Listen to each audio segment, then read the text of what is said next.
Shqiptarët do të vijnë të penalizohen edhe për një kohë të pacaktuar për sa i përket çmimeve të kripura që paguajnë për të udhëtuar me avion për shkak të monopolit në aeroportin Nën Tereza. Por drejtues të aviacionit civil thonë se vetëm pasi të arrijmë në 2 milion pasagjerë në vit, nga 1.7 milion që jemi aktualisht, atëherë ekziston mundësia që disa shërbime aeroportuale të liberalizohen dhe ky fakt mund të ndikojë në lehtësimin e tarifave.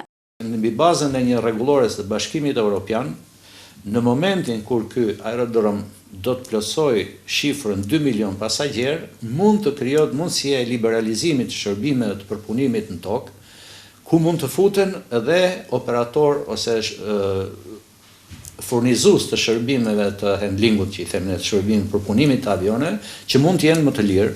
Edhe i shumë përfoluri aeroporti Kukësit do të vijë të mbetet peng i marrëveshjes monopol të aeroportit të Rinasit, por deri në zgjidhjen e këtij ngërçi nga ana e qeverisë, ky aerodrom do të ketë një funksion të ri gjatë këtij viti.